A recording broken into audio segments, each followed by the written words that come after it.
अयोध्या विधानसभा जिस लोकसभा में आता है वो बीजेपी हार गई है, तो एक बड़ा संकेत जाता है कि बीजेपी जिन मुद्दों को लेकर चुनाव लड़ रही थी, अब जनता ने ये बता दिया कि अब जनता इस मुद्दे पे वोट नहीं करेगी, वो धर्म की राजनीति से ऊब चुकी है। अब वो चाहते हैं कि विकास और मुद्दों की बात हो, जो कांग्रेस और इंडिया महागठबंधन कर रहा था।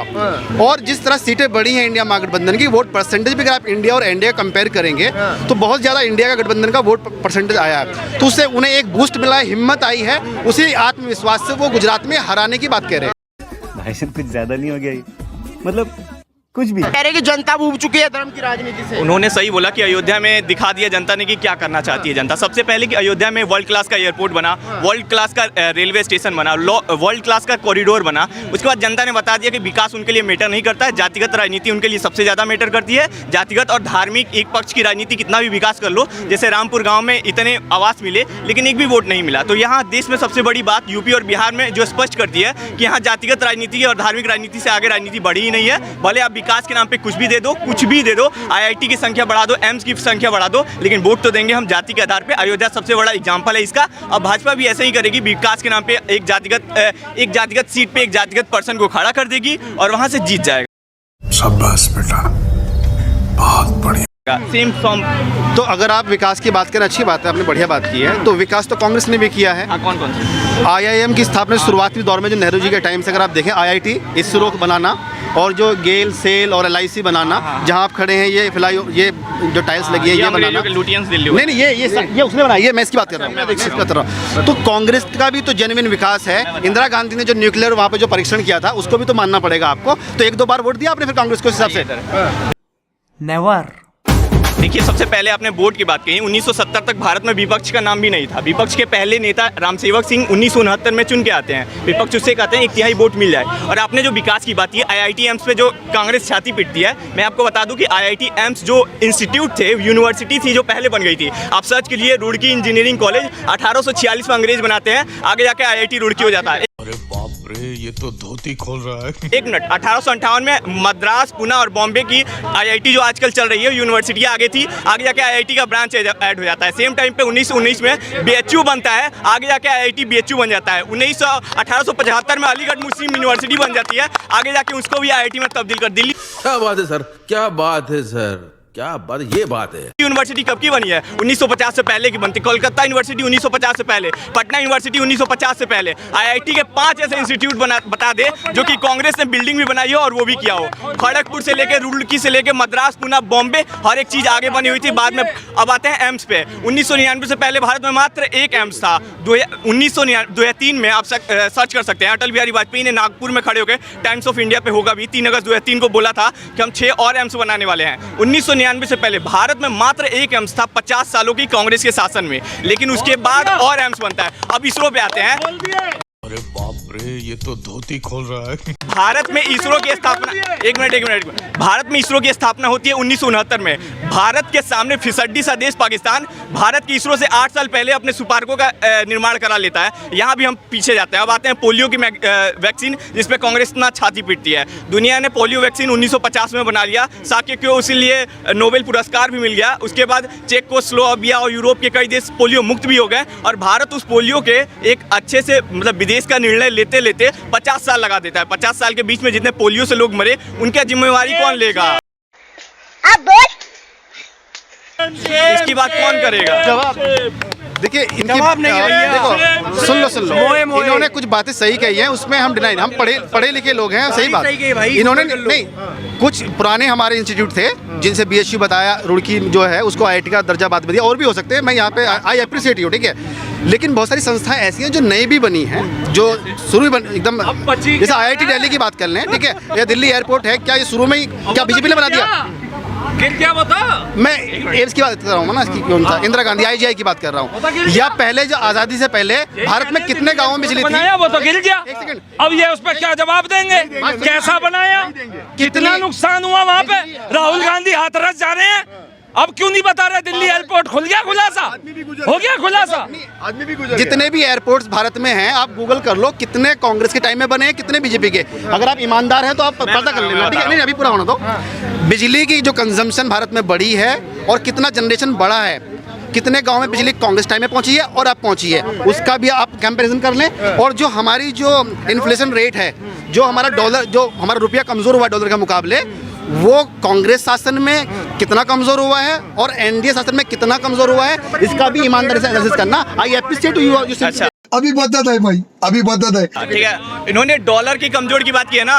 भारत में सब लोग सुन लो, भारत में 4 बार डॉलर का डिवेल्यूएशन हुआ है, अमूल्यन उसे कहते हैं। वो हुआ है 1919 से पहले हुआ है, और 1991 में भारत को 2 बार अपने डॉलर को डिवेल्यूएट करके उसका रेट मार्केट में घटाना पड़ा। आप एग्जांपल दे दिए, एक बार भाजपा सरकार ने डिवेल्यूएशन किया हो डॉलर को 82-83 पे अस्थिर करके रखा हुआ है, रिजर्व बैंक की रिपोर्ट है, आप जाके पढ़ते होंगे तो पढ़ लीजिए। दूसरा, इन्होंने इंस्टीट्यूट और एयरपोर्ट के बारे में जो बताया, मैं आपको बताता हूँ कि सबसे पहले कांग्रेस की एक छोटी सी कड़ी जो बहुत कम लोग जानते हैं, कांग्रेस का सबसे पहला निशान था 2 जोड़ी बैल। 1967-68 तक इनका 2 जोड़ी बैल रहा, लेकिन इंदिरा गांधी के आने की वजह से कांग्रेस 2 भागों में बट गई, और जो मेन कांग्रेस थी उसके नेता जाके जनता पार्टी में मिल जाते हैं, और जनता पार्टी को मिलता है जो पुराना चिन्ह था 2 जोड़ी बैल। यानी 1970 और 77 से पहले जितने विकास हुए हैं, जिन बड़े नेताओं ने किए, उन्होंने तो अपनी नई पार्टी बना ली, और कांग्रेस ने उसके बाद अपना हाथ छाप लिया। यानी कि जो भी IIT एम्स की बात करते हैं, वो तो कांग्रेस के बड़े नेताओं ने बनाया। उन्होंने जनता पार्टी और आज भाजपा और बाकी पार्टियों में जाके मिल चुके हैं। यानी कांग्रेस जो नई है उसने तो कुछ नहीं किया, ना आज़ादी में योगदान दिया, ना कुछ किया। आप जो भी बात करते हैं, जो भी बड़ी नेता, वो तो आप ठीक है। देखो, ये ना इतिहास गिना रहे हैं, वो ठीक है अपनी जगह पे, इसका मतलब पढ़ते हैं। बात हो रही है कि कांग्रेस बुरी क्यों है इनकी नज़र में, वो ये पॉइंट नहीं गिना पा रहे हैं। क्या पंडित नेहरू फ्रीडम फाइटर नहीं थे? क्या पंडित नेहरू के क्या पंडित नेहरू कांग्रेस पार्टी देश में इमरजेंसी ला सकती है, उसके बावजूद भी देश का एक एक नागरिक की पीढ़ी पर पीढ़ी उन कांग्रेस को कैसे वोट दे सकती है? इनका सवाल है कांग्रेस बुरी क्यों है आपकी नजर में? देखिए मेरे अच्छा देखो, जैसे इन्होंने कहा कि मैं कह रहा हूँ, पंडित नेहरू का क्या रोल नहीं है भारत की आज़ादी में? बता रहा हूँ। पंडित नेहरू, सरदार वल्लभ भाई पटेल जी की प्रतिमा मोदी जी लगाते हैं गुजरात में, अच्छी बात है, लेकिन वो कांग्रेसी थी, सच्चाई है ना। पटेल जी से तो मोहब्बत करते हैं, लेकिन पटेल जी की पार्टी से मोहब्बत नहीं करते हैं। पटेल जी से मोहब्बत करते हैं, लेकिन पटेल जी की विचारधारा जो कांग्रेसी थी उससे मोहब्बत नहीं करते हैं। अगर पटेल जी से मोहब्बत थी तो सरदार वल्लभ भाई पटेल स्टेडियम का नाम बदल के नरेंद्र मोदी स्टेडियम क्यों किया? ये दोहरा क्या क्या बात कर रहे हैं? पैया क्यों है? मजाक होता, उसके बाद मैं बता रहा हूँ। लाल बहादुर, इन्होंने जो भी चीज़ की ना, नेहरू जी की बात की, बहुत बड़ा योगदान था। आपको बता देते ना, भारत में जब कैबिनेट मिशन आया था 1947 के समय, उस समय एक नियम था कि AICC के जो अध्यक्ष होते हैं वो वोटिंग करते हैं, लेकिन गांधी जी ने थोड़ा चेंज किया और PCC यानी कि प्रदेश कांग्रेस कमेटी के मेंबर्स हैं वो वोट करेंगे। तो 15 प्रदेश कांग्रेस कमेटी के मेंबर्स ने वोट किया, इसमें से 12 वोट गए ये हमारे सरदार वल्लभ भाई पटेल को, 2 वोट गए JP कृपलानी के, और 1 वोट खारिज हो गया। उसके बाद भी नेहरू जी की सरकार बनती है। क्या बात है सर, क्या बात है सर।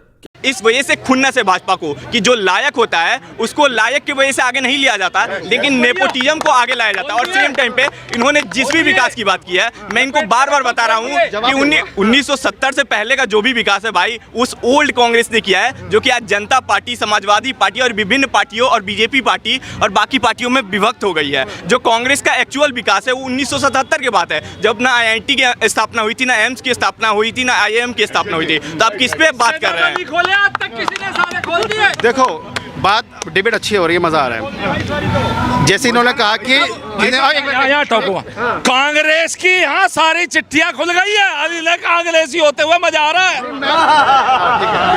मैं देखो कांग्रेसी नहीं हूँ, मैं एक तो देश की विडंबना है कि ऐसे वो जनता कांग्रेसी तय कर लेगी, वो जिन्होंने जनता तय कर देश के कॉन्स्टिट्यूशन के पन्नों लेगी। पन्नों को उखाड़ के फेंक दिया। जिस कांग्रेस ने ठीक है। देश के कॉन्स्टिट्यूशन का भी आज तक कुछ माना नहीं, उसी कांग्रेसी वाले कह रहे डिबेट अच्छी हो रही है। मारो हमको जिंदा मत छोड़ो सालो। हम कोई मंदिर का घंटा है कि कोई भी आके बजा जाता है? लेट द पीपल डिसाइड कि वो हमारी डिबेट के बारे में क्या सोचते हैं। अभी इन्होंने कहा कि जो AICC के जो मेंबर थे, जो PCC ने जो अपने वोट दिए, हाँ AICC और PCC की बात कर रहे थे ना आप, कि उन्होंने पटेल जी को चुना था। देखिए, ये इंटरनल वोटिंग कांग्रेस ने कराई, और उसके बाद उन्होंने आपस में सर्वसहमति से पंडित नेहरू को प्रधानमंत्री बनाया, और पटेल जी नाराज़ नहीं थे, तभी उनको प्रधानमंत्री उनको बनाया गया। अगर वो नाराज़ होते तो वो कैबिनेट का जो मंत्री पद था वो ना लेते। जबरदस्ती उनको आपस में लड़ाने की कोशिश की जाती है, ये गलत है। दूसरी चीज़, वोटिंग कराना, डेमोक्रेटिक जो वैल्यूज़ है कांग्रेस उसको प्रैक्टिस करती रही है, ये इससे ये एग्जाम्पल मिलता है। या तो एप्रिसिएशन होना चाहिए। दूसरी बात, जो खड़गे जी हैं वो चुन करके आए हैं, नड्डा जी क्या चुन करके आए हैं? तुम्हारी कितनी पीसीसी, तुम्हारी बीजेपी कितनी सेंट्रल कमेटी ने वोट दिए हैं? कुछ भी आए थे मनमोहन सिंह चुन के आए थे। प्रेसिडेंट की बात कर रहा हूं, पार्टी प्रेसिडेंट। बता दीजिए मनमोहन सिंह किस सीट से चुनाव लड़े थे? नई दिल्ली से, उससे पहले लड़े थे, हार चुके थे, राज्यसभा का मेंबर बन के आए थे। और इन्होंने जो आगे की बात की कि कांग्रेस कमेटियों ने एक संगठन बनाया था, उसके बाद इन्होंने कहा कि हाँ इनको बनाना चाहिए। एक बुक है मौलाना आजाद जो कांग्रेस के अध्यक्ष थे आज़ादी से पहले, उनकी बुक है इंडियन फ्रीडम और वायरलेस, कुछ ऐसे करके बुक है। उस बुक में लिखा हुआ है कि प्रधानमंत्री बनने का सपना मेरा था, अटल बिहारी वाजपेयी को दूसरे नंबर पर ढकेला गया पहले से। ये सब बुक पढ़िए सर, तब ये सब नॉलेज आएंगे। मैं गलत मैं प्रोपेगेंडा अरे बाप रे, ये तो धोती खोल रहा है। ये क्या लग रहा है, क्या समझते हैं? अभी देखो पॉइंट टू पॉइंट चलो। देखो ऐसा जल्दी में एक्साइट मत हो जाता। जो अभी मनमोहन सिंह के बारे में कहा, एज पर दी कॉन्स्टिट्यूशन क्या होता है कि जो भी प्रधानमंत्री बनेगा उसको लोकसभा या राज्यसभा का सदस्य होना जरूरी है। मुद्देबाजी क्या लग रहा है जिस तरीके से राहुल, अरे ज्यादा लंबा हो जाएगा भाई साहब। करंट आदित्यनाथ मुख्यमंत्री बने थे, क्या वो विधायक थे? बाद में बनाया गया ना उनको, विधानमंडल का सदस्य बनाया गया। तो ये तो बीजेपी में होता है। सोनिया की कठपुतली था जो आप कह रहे थे ना कि मनमोहन सिंह कहाँ से, उसके लिए जरूरी है कि लोकसभा का मेंबर। क्या लग रहा है राहुल गांधी इस बार जो मुद्दे उठा रहे, सही मुद्दे उठा रहे हैं? देखिए राहुल गांधी ने जितने मुद्दे उठाए, जितने कुछ मैंने सुने, कुछ नहीं सुने। जो सुने हैं मुझे अच्छा लगे, और कुछ ऐसे भी हैं जो ठीक नहीं लगते, लेकिन अच्छे ज्यादा हैं। कौन सा अच्छा लगा? कौन सा, एक सेकंड, कौन सा अच्छा लगा? कौन सा अच्छा लगा सर? जैसे वो कह रहे हैं कि अग्निवीर जब, अब अग्निवीर का पूछता हूँ। Let me ask one last question from Agniveer. आप अग्निवीर की बात करते हो, आपकी आर्मी की नॉलेज होनी चाहिए। From the post of lieutenant till the marshal कितनी रैंकिंग आती है और क्या क्या आती है? देखिए ये क्विज तो हो नहीं रहा आर्मी के, मैं आर्मी एग्जाम दे रहा। मैं अभी वही बात, यही बात कांग्रेसियों की है। कांग्रेसियों को पता कुछ होता नहीं है। लग रहा है जैसे राहुल गांधी कह रहे हैं अग्निवीर को बंद कर देंगे आप। नहीं, ये तो राहुल गांधी का बयान की बात हो रही है ना सर। मैं आपसे यही पूछ रहा हूँ, आर्मी की नॉलेज होना पहले आपको जरूरी है, जब आप अग्निवीर पे आप टिप्पणी करो, राइट? अग्निवीर एक शब्द जानने से अग्निवीर का मतलब आपको नहीं समझ आएगा। अच्छा, ठीक है, अग्निवीर की क्या रिक्रूटमेंट प्रोसेस होती है? What is the need for Agniveer in this nation? Agniveer को क्यों लाया गया? और हर एक सोल्जर अग्निवीर होता है, ये आप समझ लो तो आपको पता चलेगा। राहुल गांधी ने कहा ईच एंड एवरीवन। जब आपके राहुल गांधी को यही नहीं पता कि हाउ मेनी क्या कहते हैं articles are in the constitution, what is the benefit of having the constitution, जब उसको ये तक नहीं पता, how would you expect the Rahul Gandhi to know about the Agniveer? We don't need to be expert at anything to make any comment. See, listen to me. Why do you think that you should not to be an expert to comment? No, let me ask you this. When the Congress is writing a constitution back in 1949, were they not the expert of writing the constitution? They were expert in writing the constitution. How would you say that the member of the parliament in the parliament itself has no right to speak about the constitution, not even having the basic knowledge of constitution, and completely and say that we don't have to be having the basic right of the basic knowledge of constitution? There were several committees were appointed to bring the constitution in. How many committees were appointed? He is not letting me. क्या लगता है जिस तरह अग्निवीर को लगातार सवाल उठा जाए, अग्निवीर को लेके क्या है? आपको बता दूं ना, अग्निवीर मोदी जी का ड्रीम प्रोजेक्ट नहीं है, अग्निवीर इंदिरा गांधी का ड्रीम प्रोजेक्ट है। आपको बता दें कि सबसे पहले इंदिरा गांधी ने एनसीसी की शुरुआत की थी। पूरे देश में, पूरी दुनिया में ऐसा बात आ गया था कि एक ऐसी सेना तैयार कर रही है जो भारत के हर एक आदमी को आर्मी ट्रेनिंग मिल जाएगी। यानी भारत कभी भी युद्ध के मैदान में जाता है तो इतनी ज़्यादा फोर्सेस तैयार हो जाएंगी जिसका कोई हिसाब नहीं है। लेकिन सेम टाइम पे वो आगे नहीं बढ़ा पाई, और ये अभी प्रोजेक्ट आया है। जो भी विकसित देश है जिनकी आर्मी ताकतवर है, अमेरिका का एग्जाम्पल ले लीजिए, इसराइल का एग्जाम्पल ले लीजिए, और जो भी बड़े विकसित देश हैं सेम कंसेप्ट यूज करते हैं। इससे ये फायदा नहीं होता है कि इनको रोजगार मिले या नहीं, सबसे मेन एक पर्सन में डिसिप्लिन आता है। बात तो सही है। दौड़ना तो पड़ता है। और ये प्रोजेक्ट एनसीसी इंदिरा गांधी की है। आप जाके पहले भी रिपोर्ट्स देख ले कि उनका यही मानना था, जैसे हम एनसीसी के तर्ज पे बना रहे हैं तो आगे। और सेम टाइम पे राहुल गांधी का एक झूठ पकड़ा गया है कि उन्होंने कहा अग्निवीर के फैमिली को पैसा नहीं दिया गया, और जाके उनके घर पे इंटरव्यू किया मीडिया वालों ने। तो ये कितनी गलत बात है कि आप सदन में कितना बड़ा झूठ बोलते हैं कि नहीं मिला, और उसकी पार्टी ने बोला कि मिल चुका है। अब अगर तुम लोग नए हो तो सब्सक्राइब करो, वो जो लाल वाला बटन है उसके साथ स्कैम करो या फिर महफिल जमाओ, मुझे नहीं पता, बस क्लिक हो जाना चाहिए। अब मैं भी जा रहा हूं, मुझे पार्क में स्टंट्स मारने जाना है। बाय।